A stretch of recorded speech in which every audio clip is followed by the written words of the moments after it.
Global star Ram Charan ముందు చాలా పెద్ద టార్గెటే ఉందా? ఆ టార్గెట్ రీచ్ కావాలంటే సరికొత్తగా స్ట్రాటజీలకు పదును పెట్టాల్సిందేనా అంటే అవుననే గుసగుసలు ఇండస్ట్రీ నుంచి వినిపిస్తున్నాయి. అసలే పుష్ప 2తో సరికొత్త రికార్డులు నమోదవ్వగా ఆ రికార్డ్స్ ని బద్దలు కొట్టాలంటే నార్త్ లో గట్టిగా ఫోకస్ చేయాల్సిందేనని మేకర్స్ భావిస్తున్నారు. మరి గేమ్ చేంజర్ పై నార్త్ ఇండియన్స్ ఇంట్రెస్ట్ ఎలా ఉంది? ఇంతకీ చరణ్ అనుకున్న టార్గెట్ రీచ్ అవుతారా? Let's watch. Global star Ram Charan నటిస్తున్న most awaited movie game changer. Creative director Shankar direction లో రూపొందుతున్న ఈ మూవీపై పాన్ ఇండియా స్థాయిలో భారీ అంచనాలు నెలకొన్నాయి.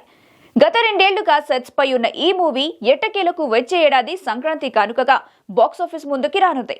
విడుదల తేదీ దగ్గర పడుతుండటంతో చిత్ర యూనిట్ ప్రమోషన్స్ లో వేగం పెంచింది. ఇప్పటికే టీజర్, 2 లిరికల్ సాంగ్స్ రిలీజ్ చేసిన మేకర్స్ త్వరలో భారీగా ప్రీ రిలీజ్ ఈవెంట్ నిర్వహించి ట్రైలర్ రిలీజ్ చేసే పనిలో ఉన్నారట.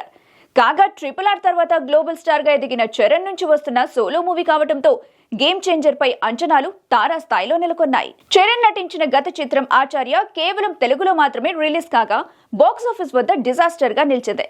అయితే నార్త్ లో మాత్రం RRR తర్వాత చరణ్ నుంచి వస్తున్న మూవీ గేమ్ చేంజరే కావడంతో అక్కడి ఆడియన్స్ ఈ మూవీ కోసం ఎంతో క్యూరియస్ గా ఎదురు చూస్తున్నారు. ఇకపోతే గేమ్ చేంజర్ తో చరణ్ భారీ రికార్డులపైనే కన్నేశాడు. ఇటీవల రిలీజ్ అయిన పుష్ప ది రూల్ 6 రోజుల్లోనే వరల్డ్ వైడ్ గా 1000 కోట్లు సాధించి సరికొత్త రికార్డ్ ని సెట్ చేయగా గేమ్ చేంజర్ తో ఈ రికార్డ్ పై కన్నేశాడు గ్లోబల్ స్టార్. అందుకే అటు నార్త్ లో కూడా భారీగా ప్రమోషన్స్ నిర్వహించి సినిమాపై హైప్ పెంచే ప్లాన్ లో ఉంది చిత్ర యూనిట్.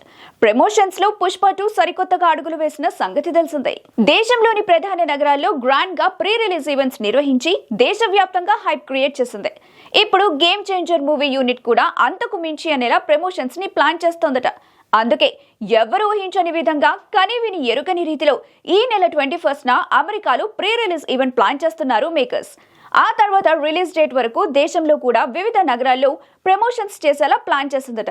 మరి దాదాపు 2 ఏళ్ల తర్వాత సోలోగా బాక్సాఫీస్ బరిలో దిగుతున్న చరణ్ బాక్సాఫీస్ లెక్కల్లో సరికొత్త రికార్డులు క్రియేట్ చేస్తాడేమో చూడాలి.